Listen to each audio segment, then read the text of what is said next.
कपिल मुनि जो थे वो नास्तिक थे, वो लॉजिक में बिलीव करते थे, वो तर्क में बिलीव करते थे, वो भगवान की बात नहीं करते थे। तो क्या इसका मतलब ये है कि वो नास्तिक थे? जैसे बुद्ध को हम कहते हैं कि ईश्वर को उन्होंने कुछ या गॉड को इग्नोर किया। हम्म। कपिल कपिल भी एक्चुअली बुद्ध कपिल से ही प्रभावित है, ओके। सांख्य दर्शन से। जी। तो उनका कहना था कि जो चीज लॉजिकल है उसी पर हम बात करें। न्याय दर्शन में सत्य प्रमाण जो है 3 ठो है। जी। एक है प्रत्यक्ष प्रमाण, अनुमान, शब्द।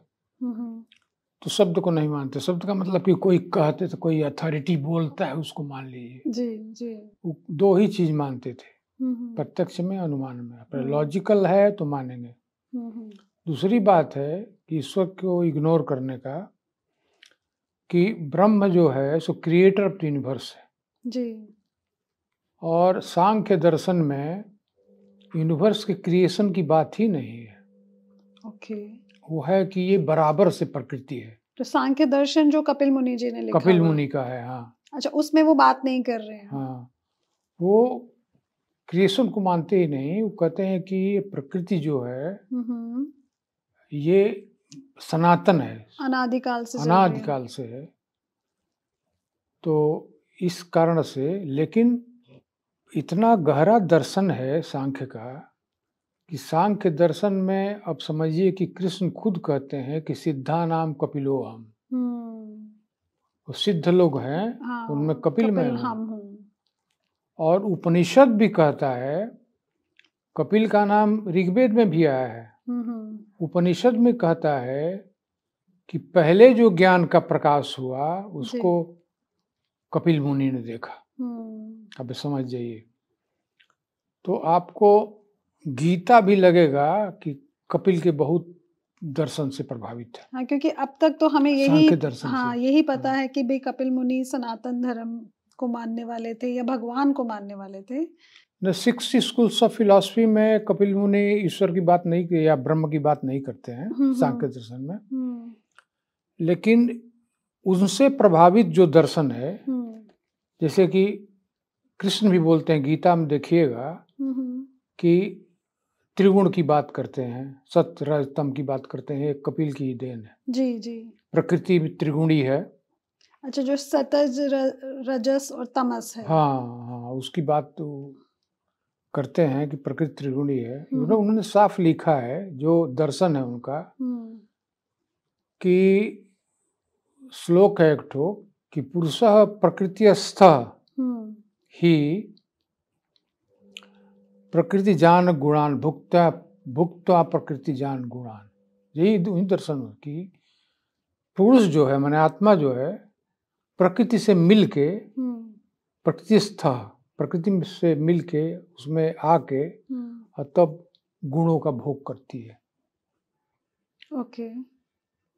ये प्रभावित है, चूंकि प्रकृति पुरुष का थ्योरी उन्हीं का है। उसके बाद आप देखिएगा कि जो सबसे पॉपुलर दर्शन है, योग दर्शन जी, वो एक तरह से उसकी थ्योरी जो है पूरा सांख्य है। गीता में कृष्ण लिखे भी हैं कि सांख्यं योगं समं पश्यति स पश्यति।